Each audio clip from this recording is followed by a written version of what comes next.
This is the Umbrella Academy on TV Podcast Industries, and we're discussing the Umbrella Academy Season 4, Episode 5, 6 years, 5 months, and 2 days.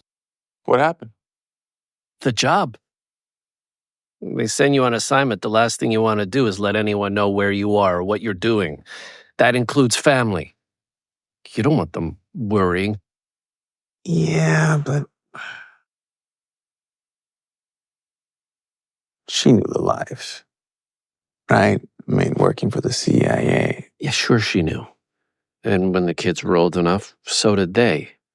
For the first few years, being away all the time worked until it didn't. You just slowly slipped apart, you know? Became strangers in our own home. Yeah, but I mean, the missions, traveling all over the world. I traded all in. All of it in a second for a chance to have dinner with my kids at 6. Help them with their homework. For a chance to lie down next to my wife at the end of the day. That's why I'm down here. File and pile. That's the way to go.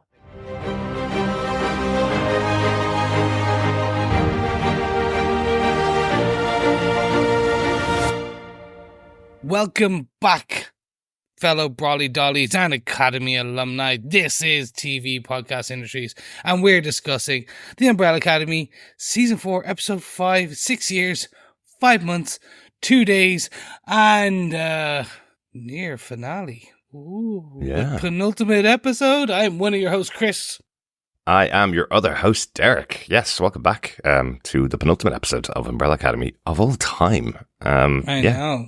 It's the last of the show. We're losing a lot of shows at the moment, and Umbrella Academy has at least got the opportunity to close out its show with its final story for the final season, right? Yeah, exactly. Yeah, as we're losing other stuff. We're getting things that aren't being renewed for second seasons, like the Dead Boy Detectives, which we covered here on TV Podcast Industries, not getting a second season.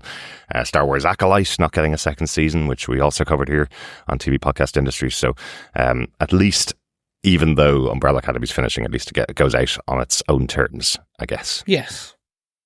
And assuming those terms will be an apocalypse, we are barreling towards the end, depending on which of the siblings you are. Some are just same day, and some is taking 6 years plus, nearly 7. Yeah. To get there. Very quickly, no spoilers, what are your thoughts so far on this penultimate? So far, how are you thinking and where we are towards the end of this? I'm really liking the show, but this is a depressing episode. Wow. Kind of think about the story of 5 right back from the start. The first character to disappear and be left all on his own for years and years and years after the first apocalypse. That was his kind of character arc in the first series, and found his way back to his family. And here he is again, traveling through this other timeline, at least with company this time, with Lila. But it's still, a horrible situation for this kid the whole time. He's about 72 now, I guess, by the end of the season. He was in roughly 60s in the first season, in the body of a kid, and now he's gone through another 7 years away from the family. And it seems like he's destined to just be away from everybody on his own in a post-apocalyptic world. That's kind of his character arc, right? Yeah, they really... Yeah, it's tough for him. You really just want to see him get the happy ever after. Yeah. And I'm really not sure he's gonna. I don't think he will. He will. How about yourself, Chris? What did you think of the episode overall? I really enjoyed this. I'm very much like you. I'm starting to feel that it's up to this point, things are kind of really starting to come together. And additionally, I feel like this episode, you're right, it's a depressing one, but I'm hoping it's that kind of, we're going to bring you down a bit further so that when you reach that crescendo of the finale, you're at such a high. You're leaving on such a high. So we bring you emotionally down, leave you on that low to bring you up and reach you on quite a big high. Well, that's my hope. Yeah. If that's what I would do, let's see if they can pull it off. Absolutely. Again, we've mentioned multiple times the series significantly shorter than the other series. Yes. Only 6 episodes in the show, so Steve Blackman saying that's all he needed to tell the story that he had in mind for this final season. So let's see how it all finishes off next week. But we are here to talk about the penultimate episode, 6 years, 5 months and 2 days. So let's get into it, Chris. Exactly.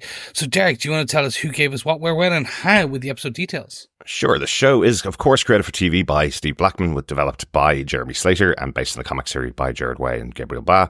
This episode was directed by Neville Kidd, his first director credit, but he has been the lead cinematographer for Umbrella Academy since the first episode and led on 19 of the episodes as cinematographer. So this is very much him taking the directorial side and making sure the visuals of the episode really stand out. And I think they do. This episode, as I say, particularly with Lila and with Five, traveling through these different timelines for multiple years. I think the having a cinematographer in charge of that makes a lot of sense, right? Yeah. And the teleplay for the episode, written by Jesse McKeown and Andrew Rabb. Jesse McKeown, one of the lead producers on the show as well. And the story was written by Robert Askins, Christopher High, Jesse McKeown, and Andrew Rabb. Robert Askins and Christopher High are back for the finale episode next week as well. So we'll have a look at that our next time as well. I know it all came out Monday. For us, next time. Yes. So, Chris, do you want to tell us what they gave us with your synopsis for Umbrella Academy Season 4, the penultimate episode, 6 years, 5 months and 2 days? Sure. Five and Lila get lost for over 6 years while traveling through the timeline subway system. Victor and Reginald contact Ben and try to warn him about interacting with Jennifer, but he ignores the warnings. However, Jennifer starts to feel sick. Sai informs the Keepers about Ben's role with Jennifer and recommends keeping Ben's sibling away from him. The Keepers set a trap that kills Reginald's men and injures Victor. At the CIA headquarters, Luther realizes Five's boss, Ribbons, is a member of the Keepers, leading to Luther and Diego fighting their way out of the CIA. Jean distrusts Sai and tells him to leave. Sai, revealed to be Abigail in disguise, kills Jean and disguises himself as him, just as the Keepers are informed of Ben and Jennifer's current whereabouts. Five and Lila decide to take a break from travelling and stay in one of the timelines, and ultimately fall in love with each other. While scavenging, Five finds notes written by himself, which will lead them back to their home timeline, but hides them for Lila for a few months. Five is hesitant to return, but Lila wants to go back immediately.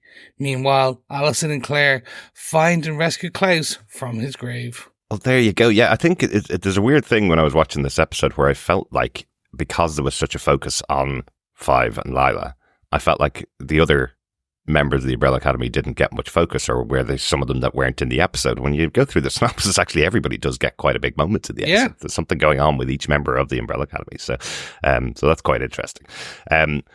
Where should we start in our big moments, Chris? Do you want to kick us off with your big moment for the episode?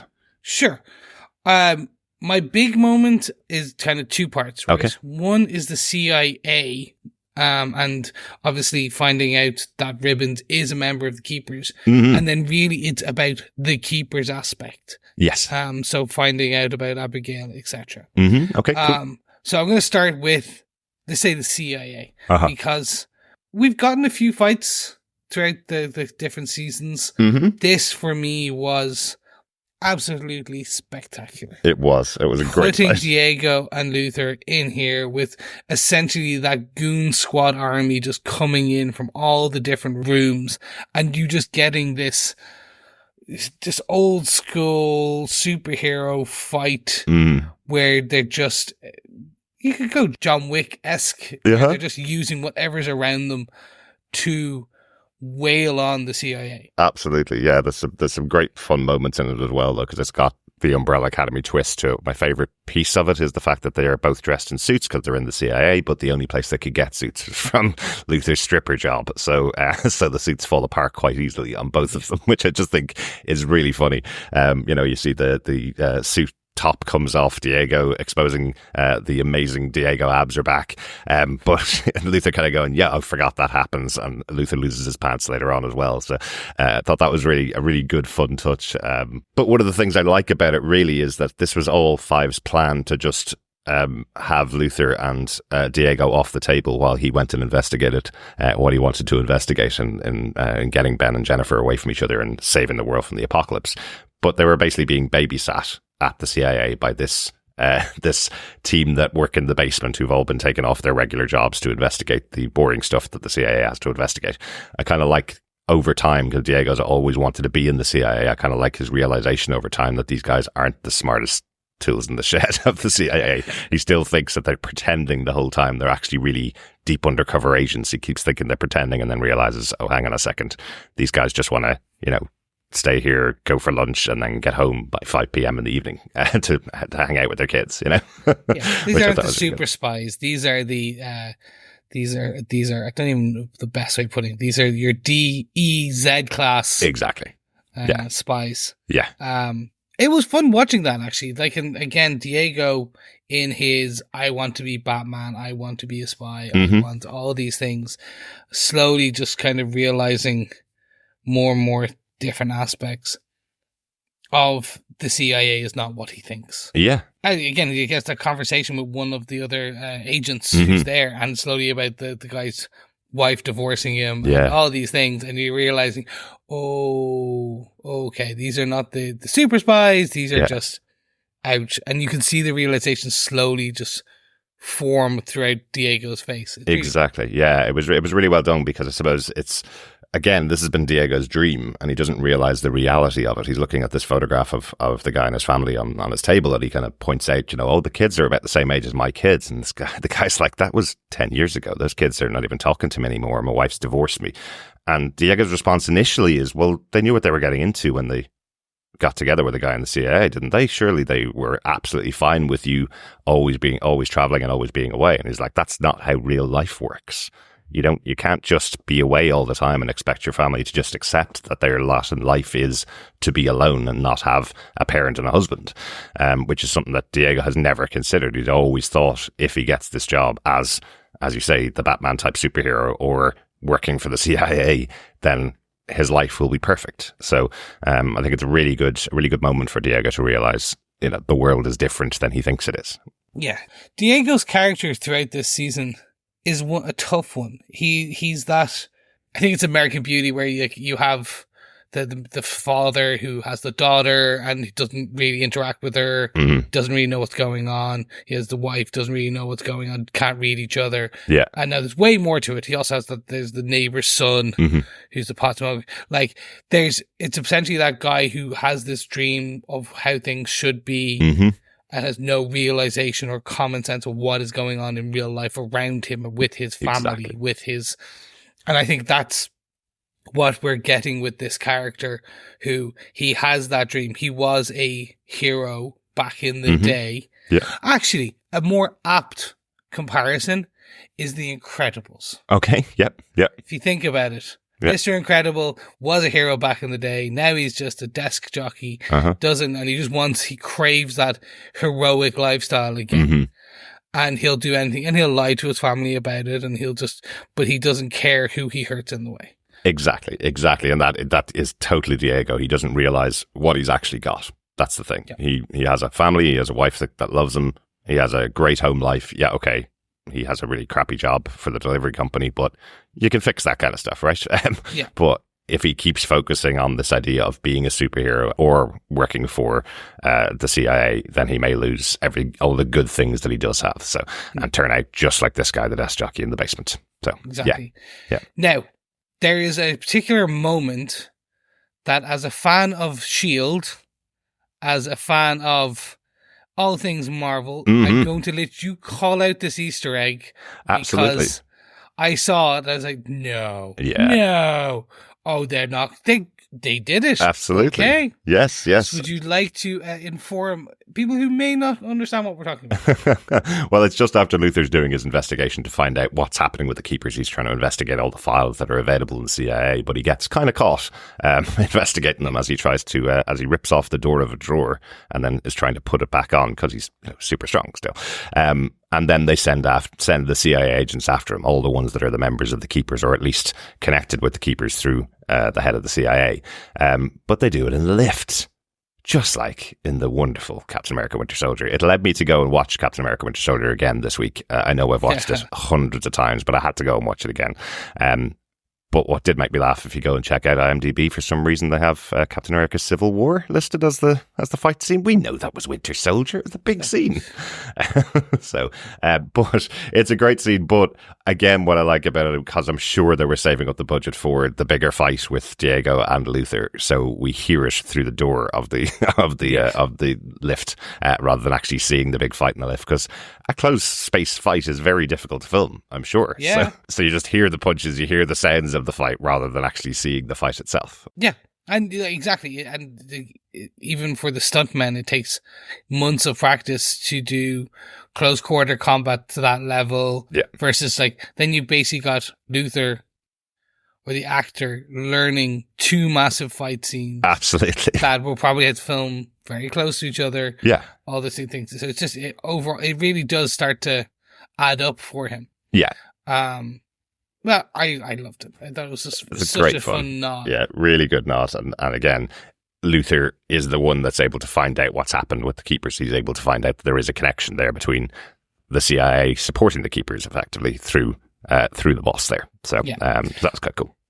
Yes, exactly. And then that brings me to the Keepers discussion, right? Mm-hmm. So, trying to understand what has been happening with the Keepers, they're trying to bring on the cleanse. Mm-hmm. So, and we do see that Ben and Jennifer are essentially going to bring about the cleanse. Mm-hmm. We know that since the death and sickness of essentially the motel. Yes. Um, There's a great line in this episode. I'm going to call it out here. It's when Victor is on the phone to Ben after they've discovered the motel that's been destroyed from Ben and Jennifer having sex in the last episode, and and Victor goes, "What you've been up to isn't subtle, Ben." And Ben goes, "Well, I've been in prison for 4 years," thinking that it's just the amazing sex he's just had, because he's kind of blinded by Jennifer. We learn over the course of the episode that the part of the power of the Durango that's within Jennifer is blindsiding Ben. It's making him follow her and making him be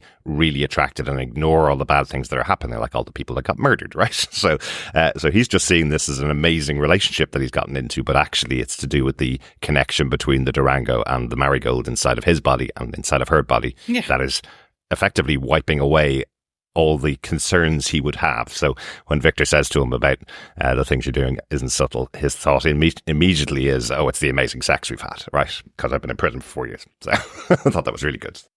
I'm really interested how they're playing with what is going to be the Jennifer Benifer Ben piece here, because it does seem it's like animal magnetism, animal instinct to kind of copulate. Are the things under their skin, are we gonna get this like a load of eggs, like something out of Aliens, right? Queen Mother? Is it just gonna be here's all these little squid tentacle things coming out of eggs? Is it a squid egg? Do squids even have eggs? I'm assuming so. But it's that I'm interested to see how they move this forward, because it's hard to keep this going in that you have what would be a standoff character anyway. This Ben is always brash with the siblings, always absolutely mean, horrible. Yeah. So just making him more brash, more mean, I'm like, okay, I understand what you're doing and the why, but it would be way more engaging, for example, right? If it was he had turned around the corner. If he was, no, this is my family, I'm he's back to happy-go-lucky Ben, which he never was to a degree. No. But he was a bit more cordial, right? If he was that. And then you have that black versus white change in personality of being so standoffish and being being very much an a-hole, to Victor, to everyone. So it's just, you don't have that massive swing in personality. Yeah. Do you understand what I mean? But I think that's probably part of it. I think that's why it goes unnoticed how badly it's going with Jennifer. Fair. Because you're expecting him to be an a-hole with all the rest of the family. He's not going to listen to them because they're not his family, as we've said before. in his mind, at the start of this season, these are the people that caused the death of his actual family, of the Sparrow Academy. So by him kind of being taken in by Jennifer, when they had those scenes earlier on in the season when the two of them were alone together in the diner, and then, Ben feels that protectiveness with her. As I say, by this episode, you're learning that actually it's probably the Durango inside of her reacting to the marigold, and as you've said, the kind of animal magnetism that's caused by that probably made Ben so protective of her and wanting to be the one that saved her when they first met back in the early part of the season. And he's continued on now, pushing everybody in the family away because they're not his family, and that's, it's not as suspicious, I suppose. He's probably not able to kind of sort apart what is him being pulled by what's inside of her and what's his personality almost, Yeah, so, no, that's fair. Yeah, I didn't think of it like that. I was just trying to show that in my head there was just the change in him. Yeah, it does suck, and I know what you mean. The character's been there since season 1. We've seen him as a ghost with Klaus early on in the season. We saw the restored version of Ben with the Sparrow Academy, who was an absolute a-hole, and here he is back again in this season, still an a-hole with the rest of the family. We've never seen the nice version of Ben. Yeah. We've kind of heard about him and heard about, how much of a sacrifice he made. We've seen the sacrifice now in this season, how he died and how he was killed because of the Jennifer incident, right? So, whereas we've never actually seen that good side of it. No, so, exactly. Yeah. And then that does lead to what is happening with the Keepers. The Keepers want to bring this on. Mm-hmm. And let's just talk about, because there's another obviously larger, more interesting storyline happening, but the end of this episode does have a reveal that Cy Grossman is not Cy Grossman. Yes, yeah, absolutely. He is Abigail in a skin suit. Yeah. Or Cy Grossman was a man at some point and was decapitated, his skin taken, and Abigail has been wearing him like a glove. Yes, didn't they say at one point when the Umbrella Academy were doing the investigation into who Cy Grossman is, they say that he is that he's a real person. They say that they've been able to find the real person, Cy Grossman. He does exist, because they were worried that somebody else was pretending to be him, that they were being taken in. So Abigail at some point killed a person called Cy Grossman and stuck his skin on her head, on her body, to be him effectively. But I just want to quickly read out what happens between them. Go on. So Jean are having the conversation with Cy Grossman. He's talking to them about the cleanse. He knows everything that's going on, which is a little bit suspicious. They're wondering why he would know so much about this if he's just a member of one of the chapters in the Keepers. And then there's a moment between Nick Offerman's Jean and Cy Grossman. And this is how I wrote it in my notes, Chris. You might like this. So Jean talk to Cy Grossman. As Jean gets jealous of Jean's attraction to Jean kicks Cy out of the group and finds out it's Abigail in a skin suit. So there you go. So you see, their play on the two Jean Thibodeaus works really well when you're writing notes. Yeah. Not so well in the audio podcast. Got annoyed, but it was a bit more Jean. So then we still get Jean. Then we still get Jean. There's still Jean left. Abigail wears Jean's Jean jacket and Jean suit made of skin. There you go. I no idea what's going on here. I mean this in the best possible. This took me over, this was the whole, I know we have the kiss, which we'll talk about later. Mm-hmm. For me, this was the, oh my God, what is going on? Is she the evil Reginald? Is she Reginald in a skin suit? Now remember, they are lizard alien-like people type things with big kind of pointy, sharp tails that kind of have their kind of able to poke and come out. We have seen this with Reginald in the past. And we've also seen Abigail on her deathbed dying, and Reginald on an alien planet with a load of spaceships taking off along and then releasing the marigold. These are things we have seen in the past. So for me, I'm like, wait, is this an alien? So many questions. I know. And it's hard to formulate, but you're just like, wait, this is a real left of field. I like this. It is, yes, a real shocker in the penultimate episode. And I know it's probably bad. Abigail has been a presence in the background for all of the seasons. We didn't get to see much of her on screen, and when we do, she's this meticulously dressed white dress, blonde hair. You usually see her on her deathbed, as you say, Chris. And at the end of last season, the start of this season, you saw her with Reggie, and then we had the scene with her with the family. We haven't seen a huge amount of her. No. So when she does pull off Cy Grossman's head and her hair is really greasy underneath, I was going, am I supposed to know that actress? It did take me a couple of minutes. But when she spikes Jean with the tentacle effectively, or her alien appendage, let's say, just like Reggie had done in the past, you go, oh, okay, so it's the alien version of Abigail. Okay, I got it now. But why the hell is this happening? Because we've been spending season after season of Reggie's big plan was to bring her back, and he gets her back in this season. So why is she now working against him almost, trying to working with the keepers effectively? So what's her plan? What's going on? What's her motivation? Yeah. Or is this apocalypse now like the cleanse is to get rid of all humans and bring back a planet available for lizards? Maybe. People, like, make Earth lizard again. God.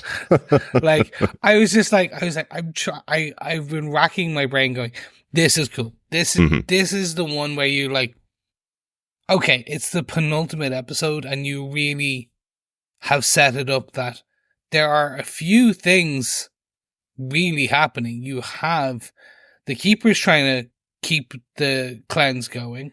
Mm-hmm. You've got now Abigail as a third party trying to influence things. You have Reginald and the siblings trying to stop the apocalypse. Yeah. So you're now forming all these other little disparate groups, because then we have Reginald and Victor on their way to try and stop Ben. Mm-hmm. Lovely scene, lovely fight scene for Victor, and a lovely overall discussion point between them. We can kind of get that down our notes. Yeah. But like, and then you have the two brothers, and we still have that Clausen thing. Like, we're getting all these little groups, putting them together, giving them a few moments and scenes with the aim, I'm assuming, is by the end of next episode, or by the beginning, let's say, they'll bring them all together, and you'll get that culminating, like, Avengers Endgame moment where everyone gets together to stop the apocalypse. Yeah. But you're going to end up having two bad guys, the Keepers and Abigail, or is Abigail going to be influencing? Anyway, is Abigail the leader of the Keepers that they don't know about or something? Yeah. But I guess that's the weird part. If Abigail is the leader, why did she take the body of Cy Grossman to go and talk to them? Why didn't she just reveal herself as the leader, I suppose? So, and is Reginald involved? Well, yeah. That's the thing. Is Reginald actually, because remember, Jennifer was kept under lock and key by Hargreaves Industries. Yes. So maybe Reginald wasn't involved. Maybe he doesn't know. Or is he working with Abigail and the two of them are trying to bring it on, and it's like, the enemy of my enemy is my friend type thing. Like, you keep your enemy closer, so you're like, all these things. I have so many questions, but I really only one more episode for it all to be revealed, Chris. Exactly. Will they do it? Will they accomplish it? We'll see. Now, we've beat around the bush quite a lot. Derek, do you want to talk about your major points for this? Yeah, absolutely. My big bone from the episode really is Lila and Five. I talked about it a little bit already, but I do think it's so well put together. The song that they've chosen to play throughout it, the You're Ahead by a Century, I thought it was a beautiful choice of song, as you see the two of them trying to find their way back to the original entry point so they can get back to where they started, and it goes on and on and on, year after year. You see the two of them getting closer, but I kind of like that you see Lila not losing her sense of humor throughout it. Every time it cuts to her, she's having a little bit of a laugh and a joke with Five, but Five is starting to get more and more Five-like. He's getting more and more aggressive and angry and depressed as the years go on. But she's able to keep her sense of humor for many years. I think you only see one clip of the two of them during that 5 years where she's getting a bit annoyed at Five and is sitting away from him. But eventually Five kind of comes to the realization here, it's taken 5 years and we are no closer to getting home than we were in the past. It's an infinite number of timelines that are available on this. Maybe it's finite because there is a map to it, but there's definitely a lot of them, let's say. And they've explored as many as they possibly can and still can't get back to where their starting point was. And he kind of says we need to go and have a bath. We need to go and have a bit of relaxation. We'll take some time out, find a good timeline to go to. They found one before that had strawberries in a greenhouse, right? That's all you really need. One of the things that I suppose I'm a little bit confused on is they've said all along that that each of the timeline splits is the exact same moment in time. So how much does it move on when they stop and get off the train? I don't really know how much time moves on while they're there. They stop for a number of months in this place while they're taking a break and while they eventually start up their relationship, I guess. But I don't know how long they're there and whether they're going back to the same moment. I guess that's what they're doing. Yeah, when they go back to the subway, it's back to that exact same moment that they boarded the train. Would that be right? That's the way I'm taking it, which is at point X, you leave at point X and go to another world, which is Y, and you're returning. You're returning at that same point in time. You'll always come back to that same point if you can find your way back. You'll always come back to that same point. You'll always go back to X. And every time, and every time you leave the train station, another timeline, it's that same X point. It's that same date, effectively, I think. Yeah, your first jump almost. Yeah. Okay. That's the way I'm taking it.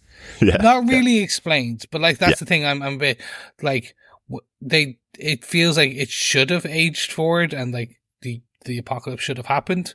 Yeah. Unless it's because of his time power.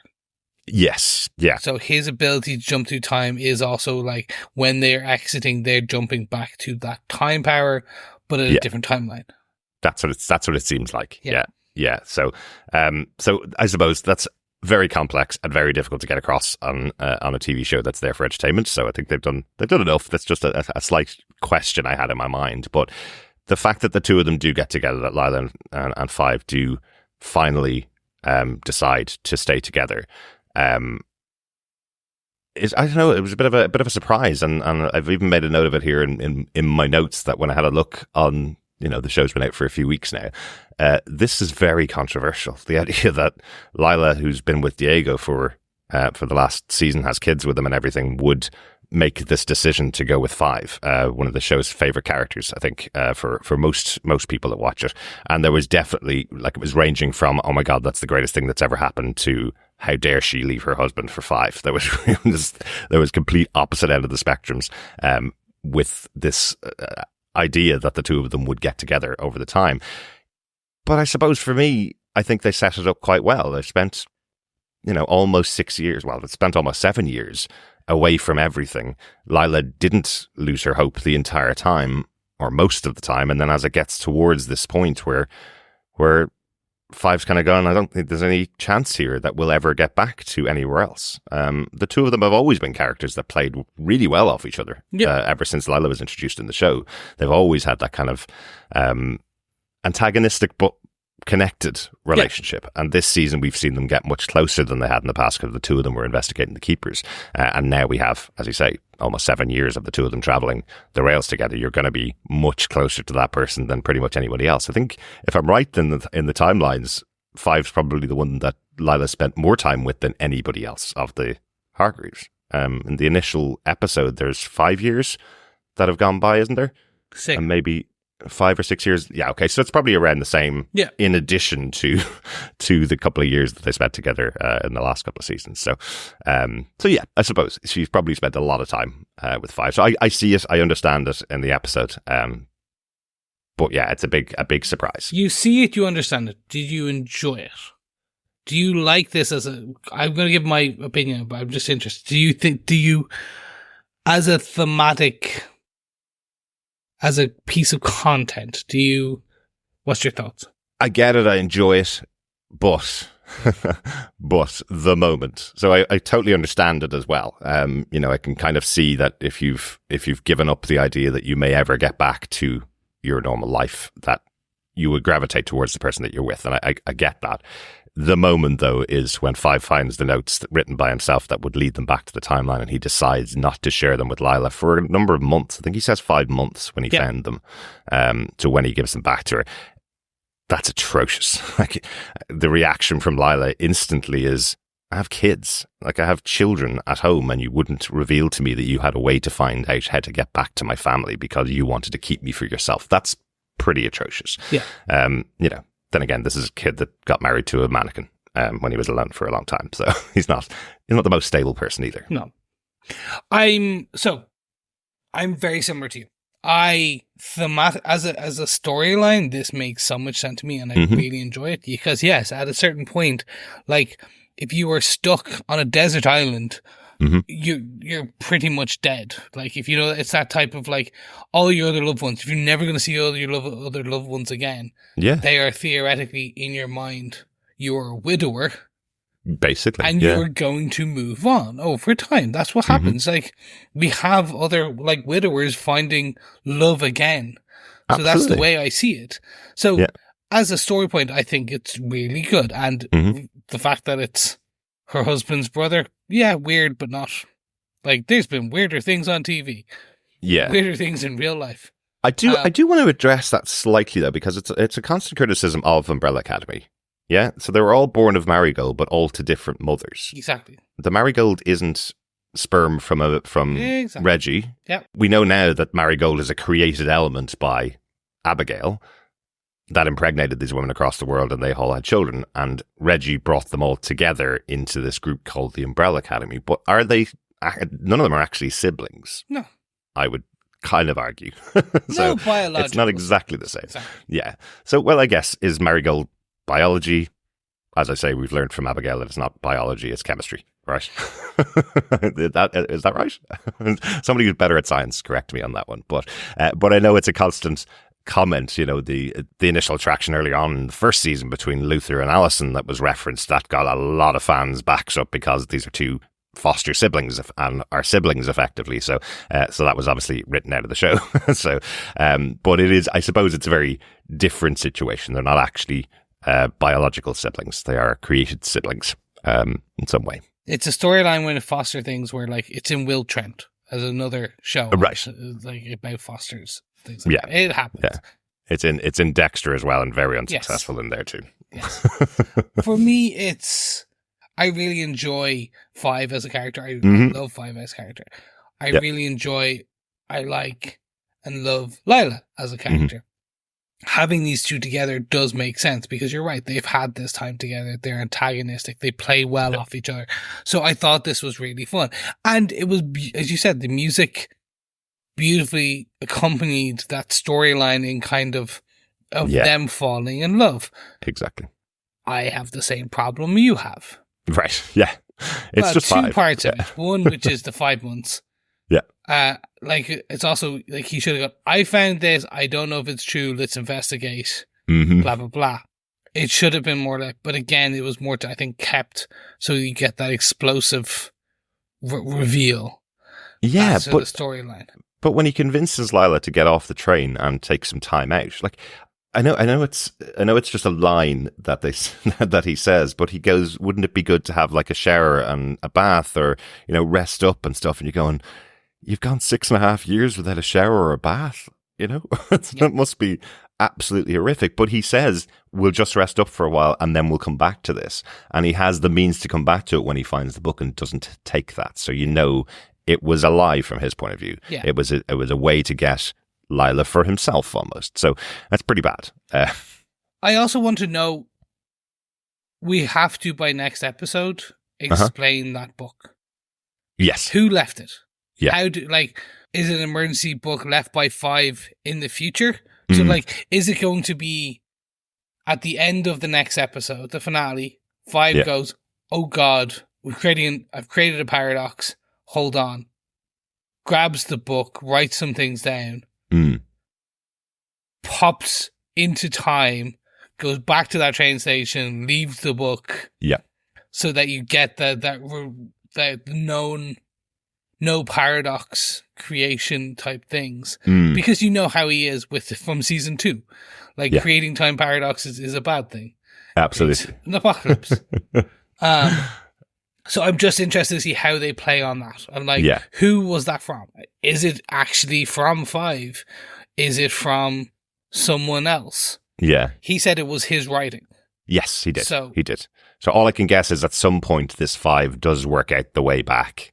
And when he does work out the way back, whether that be 40 or 50 years, he comes back to this point and drops off the directions for R5 to get back much earlier, effectively. Because you can't have these two traveling forever in the timelines like the end of Quantum Leap. You can't have the two of them just disappear and never come back to the families. They do have to get back in the final episode next week. So or they get back and then they leave. Because offense, I prefer her relationship to 5 than I do to her relationship with Diego. I would say up until the moment in the FBI, I would say, I get you. He's treating her pretty badly. He's treating her like, again, the woman that will stay at home while he goes out to be Batman or in the CIA. And if you remember where Lila came from, she's a very, very strong, powerful woman. Was Batman herself. She certainly was. Yeah, she absolutely was. And one of the other things, I don't know why it popped into my mind, probably because it was a great scene, but one of the other things that just triggered for me wasn't it when 5 and Lila met, pretty much one of the first times they met, they had the naked fight in the sauna? Yes. Where Lila was just being covered by towels and that kind of stuff while fighting with 5. So they've always had, again, that antagonistic push-pull but comedy relationship between the two of them. So, yeah. So I would agree, in normal circumstances, maybe if Diego had pushed it any further with Lila may have left Diego and gone with 5. But, the way 5's treating her at the end, where he's deciding that he will keep her as his possession and not let her go home, that's pretty bad. Yeah, 100%. Okay. I think there's a few more things we should probably cover off in our notes, don't you? Yeah, a couple of little things. Klaus gets out of his grave. And the last episode, he was left inside the grave as the money was stolen, so he's stuck inside there. But I like that they specifically called out that he's referencing Kill Bill, the bride, Uma Thurman from Kill Bill, as his way of getting out, where he's trying to punch his way through the coffin. Doesn't work very well for him. He does have to get help from Alison and Claire when they find him and rescue him. And, of course, a ghost dog. Yeah, I wanted the ghost dog to follow them. I really wanted just so that he ends up having this ghost dog with him at all, Thunderbolt at all times. Yeah, that would be very cool. Yeah, the further adventures of Klaus and Ghost Dog. You could kind of see it as a spin-off from Gabriel Bell. So good. Robert Sheen, come on, give us that. Yes. Speaking of which, sorry, we're in notes here, Chris. Did I hear that Kelly, your wife, is going to see Robert Sheehan today? Yes, she is. He is launching a book at the moment called Playing Dead: How Meditation Brought Me Back to Life. Very good. Very apt. Considering, we're talking about a scene where he breaks himself out of a coffin and a character who comes back to life very often. He's played 2 characters. We mentioned this before. We played 2 characters that come back from the dead after being killed, both Klaus and his character in Misfits as well. So good on you, Robert. You know where to aim your or where your target audience is, I suppose, in the fact that you play characters that die a lot. So best of luck for the book. Yeah. Hope Kel enjoys it. He's a good character. I've always seen in his interviews, he's always been really interesting. So I wonder what that would be like. Yeah, this thing is that kind of, he's like going to read some chapters and take Q&A and stuff. And I'm interested to see what it would be like. But again, she'll let me know and I can absolutely back. We should totally have had a section from Cal in the podcast talking about that. It would work right well. Yes. But anything else you want to talk about with Klaus? Just for me, it was just, I was hoping for more that kind of like almost Deadpool scene from Deadpool 1, where he runs out of oxygen, comes back to life, runs out of oxygen, comes back to, he's constantly just kind of dying. Right, yeah. I was expecting almost that level of darkness. Yeah, like he was reviving and dying and reviving and dying. God. Obviously, it's a bit too much fun, so and lighthearted, so we're not going to get that dark. But anyway. Yeah, that would have been very dark, Chris, to watch that over and over again. I like it, though.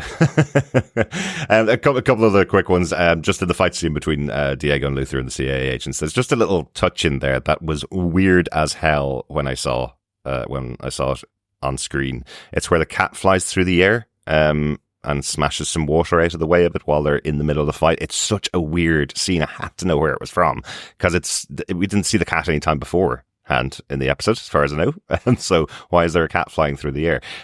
Weirdly, this is taken from an actual photograph, which is a surreal photograph of Salvador Dali, which had 3 cats flying through the air while Salvador Dali was in the background. So a completely weird photograph taken in the 50s, so not manipulated by CGI. I don't know how they did it at all back then. They threw cats in the air, probably. But here we have a little nod to it in the fight scene. So just in case anybody else was wondering what the hell is the cat, which was hilarious. Why is it flying through the air? That's the reason for it. It's from that. And then the last one, we mentioned earlier on, just about Reggie and Victor's conversation in the car, which I thought was really good. Again, underlining that this isn't the Reggie that did all of the things that Victor has been pushing back against. This Reggie is saying to Victor, you always deserve to wear the uniform of the Umbrella Academy. In fact, probably more than anybody else there, because of your compassion and because of your willingness to help out the little guy, basically. So I thought that was a really good scene. Yeah, all of those for me were top class. Mm-hmm. With all that said and done then, Derek, what's your final thoughts on this episode, the penultimate episode of The Umbrella Academy, Season 4, Episode 5? 6 years, 5 months and 2 days. I really enjoyed it. It didn't drag at all. It was really, really well put together episode. I think choosing the cinematographer of the show as the director of the episode worked so well for me, because telling that story of Lila and Five over time, I really needed a guiding hand that had a vision of what they wanted to put on screen to show you all the things they'd gone through without actually going to the places. You could tell they're getting worse and worse and more, getting in more dire straits over the years that they've been away. They just mentioned that, they've been shot at and fought in various places. We saw them only once, other than the place they actually stopped off in. We've only seen them outside of the train system. So having that guiding vision-y director of a cinematographer instead made loads of sense. So I really enjoyed the episode. Love the fight scene with Diego and Luther. Thought it was really good. They're a great comedy duo between the two of them. We've seen them really antagonistic over the years together. We've always seen Diego kind of say he should be the leader of the team, but here we have the two of them working together in a fight that's well worth it. And yeah, the reveal of Abigail as the, I guess, big mind behind the cleanse was a real shocker at the end of the episode and made me absolutely want to go on to the Netflix next episode coming up in 10 seconds. Go. So I'm waiting for the next episode, but really enjoyed it. How about yourself, Chris? I loved this as a penultimate. Like, it left me with so many questions while you're right, it didn't drag. It was really well paced, and a lot happened per characters, but actually for the end goal in terms of stopping the apocalypse, not much happened. If you understand, we're still so close to the apocalypse, and overall they're not much closer. Obviously, Victor and Reginald are, but the rest of the team are still so dispersed. Yeah. So getting them together in this finale is going to be interesting. So it is going to give us a bit more of that drive and acceleration towards as we sprint to the end. Or maybe Victor will just stop it all, because Victor is the most powerful of all of them. So maybe Victor just walks in and stops the whole thing from happening. Just knocks out Ben and that's it. No, not even that. That just kind of. Yeah, I was going to be crass, but I wouldn't do that. Man in love. Yes. So overall, I really enjoyed this, and I can't believe there's only one episode left. Well, let's hear some thoughts from our wonderful fellow Academy alumni in our thoughts for the future. Yes, our mail, our messages from the future, our feedback section. First up, we got an email in from Rick Marshall. He says, "Hey guys, I haven't heard your podcast yet for episode 4, so maybe somebody else has already mentioned this. There was a quick scene about 7 minutes in with Tom Hopper where I suddenly realised for the first time he's British. The family has just realised the original Sir Reginald killed Ben, and Luther gets very angry, and the line he is apparently supposed to say to his father, as reflected in closed captions, is, 'You are no different than the other Hargreaves,' but if you listen carefully, he actually says, 'You are no different to the other Hargreaves.' Full disclosure, I'm an American and normally not too good at detecting British and Australian actors doing American accents, and I have to say I never knew Tom was British. He is obviously a great actor, but he definitely slipped up here, as no American would ever say different to. It would normally be different than or different from. By the way, I don't buy for a moment that this is a different Hargreaves. It was his plan to reset the universe and he knew exactly what he was doing. I believe all versions of Hargreaves in all timelines are essentially the same guy. Thanks for putting out the best Umbrella Academy podcast around, Rick." Thanks so much, Rick. What a compliment to end your feedback on. Thank you. Yeah, thanks, Rick. Obviously, the best Umbrella Academy. I will always take that as a compliment. Thank you. That's a great compliment. Absolutely. As for Tom Hopper, I'm sure it must be so difficult when you live in the UK and you're a British actor and you have to go and put on an American accent all the time and getting those little nuances of how an American talks as opposed to how a British person talks. It is very difficult. I lived in America for a couple of years, so I know I would slip in and say words that were Irish words or English words very quickly, even though I'd be talking most of the time in American colloquialisms. So I could see how it happens, how nobody caught it in the edit and just said, Tom, could you just record that line again? Because that's not how you'd say it. But maybe in this timeline, that's how Americans talk. Maybe. Again, that's all you have to kind of say. The only way to get around it is like, do you know what? It's the way that they talk in that world. There you go. They have an out for everything, really, don't they? As for Hargreaves, Rick, it's interesting. This episode here, I think, proves that this is a different Reggie Hargreaves than the other Reggie Hargreaves that we've seen in the past. So while they're all the same type of character, came from the same place, they're all aliens coming from another world to save their wife Abigail, right? He's successfully done that. He obviously has strains of who Reggie is in all other timelines, but the conversation, I guess, between himself and Victor proves that he would have treated the Umbrella Academy different than the other Reggie did, I think. I hope. Again, with Abigail, you're just like... Maybe he's just hiding it all and working with Abigail. It's possible. That kind of like, is it going to be, like Mustachio Hargreave kind of twirling them at the end of the next episode going, I would have got away with the apocalypse if it wasn't for you dastardly kids. I don't know, maybe not, but we'll be interested to see. I felt that was a pretty heartfelt moment between him and Victor, so I'm hoping that it's true. Yeah. Hopefully. But overall, thanks, Rick, for your feedback. Absolutely. Thanks, Rick. Now, over to Facebook, where we have some feedback from Marie Eckel. Loved the podcast and loved this episode. I was a Luther fan to start, then became a Diego fan, and now I have a serious crush on Five. The scenes in the cottage were beautiful. How could you not fall in love with Five? Lila was amazing too. You could feel her turmoil. This is one of my favourite episodes from the season and maybe the show. Love what you guys do. Thank you. Thanks, Marie. Absolutely. Yeah. Thank you, Marie. Yeah, everyone. I think I personally, I can't say I have a crush on Five. Man crush, maybe? Bro crush? Yeah, sure, we'll go with that. He's grown into a good man. I think it's funny when I finished the episode, obviously I have to stop before I go on to episode 6, and it goes back and plays a clip from the first episode with Five in his schoolboy outfit, and you realize how long the actor has been playing this character and how much he's changed over the years. He was playing much younger than he was. I think he was about 16 when he was playing the role of a 11 or 12-year-old. And then here he is now in his 20s, playing this role of the 70-year-old in the body of a 20-year-old. So he has grown into a very fine man now. So yeah, I can kind of see why you're getting the crush there, Brie. I would be interested to see where he goes from here. Like we know Tom Hopper is kind of like trying to go for that action star kind of role. So I'll be interested to see where he goes as an actor now, because he is in that 20 something. So he can probably, if he gets a Marvel contract, they'll bulk him up and he'll be the right age and everything for the next round of all the Marvel universe stuff. I think that's why we haven't seen much from these other actors. Because, the Umbrella Academy has been their life for 4 or 5 years plus, as they kind of go in, they do a load of filming, and then you're touring and press junkets and stuff like that. Yeah. And then by that point, you're pretty much back at it again. And I suppose, like, one of the things for the show itself, while it is an ensemble show and every actor gets quite a big scene in almost every episode, I do think that Aidan Gallagher has had the most to do on the show as Five.